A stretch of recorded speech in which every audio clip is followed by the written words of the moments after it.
Arak bila diminum arak, lihat. Bila cerita orang bergaduh ni, bila mabuk orang cerita orang gaduh.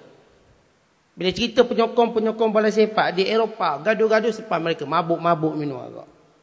Kemalangan di Eropah yang paling banyak ialah ketika mana mereka memandu dalam keadaan mabuk.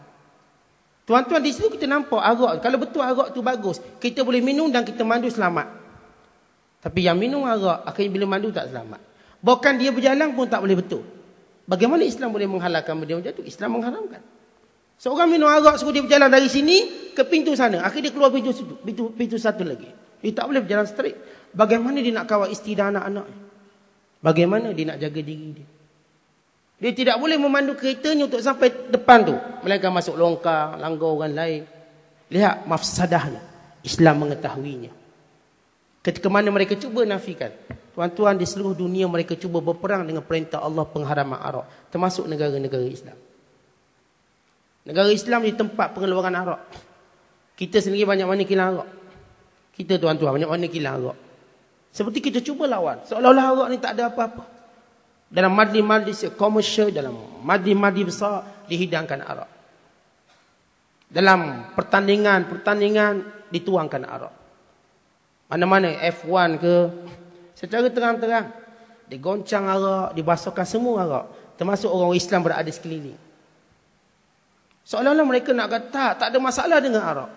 Tuan-tuan, mereka mencabar perintah Allah. Dan mencabar larangan Allah Ta'ala. Kita yakin pasti akan bala menanti mereka. Sebahagiannya mereka sudah rasakan bala tersebut. Dan sebahagian lagi mereka menunggu untuk didatangkan bala. Terlihat pasar raya besar-besar mana tak jual arak. Dan paling teruk dibabitkan orang Islam. Tuan-tuan tengok 7-Eleven, ada jual arak. Siapa cashiernya? Orang Islam.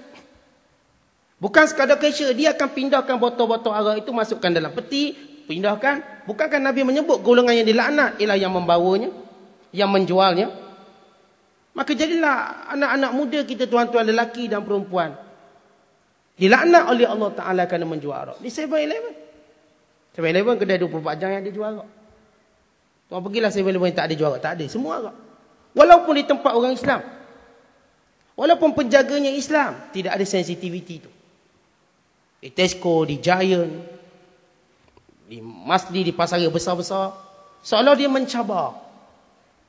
Terang-terang kata arak itu salah. Macam dada. Tuan-tuan boleh atau tidak jual dada secara terbuka?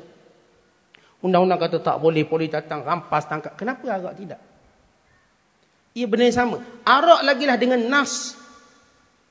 Manakala dadah itu secara istinbat. Istinbat memang tidak ada nas jelas, ia diambil istinbat hukum. Arak itu dengan nas. Tapi kalau sekiranya adalah Giant jual dadah, morfin, heroin, oh, dia rasa tak lama. Tuan-tuan kedai kunci, kita sini ada jual dadah, dia nak beli dadah. Oh, tak berani, tapi arak dia berani. Tuan-tuan, dia takut untuk lawan undang-undang manusia, tapi dia berani melawan undang-undang Allah. Dan ini yang disebut oleh Allah. Yastaghfuna minan nas wala yastaghfuna minallah. Takut manusia, tidak takut Allah. Tunggu akibatnya. Dia kedai-kedai ini berani jual arak. Sedangkan yang mengharamkan arak Allah.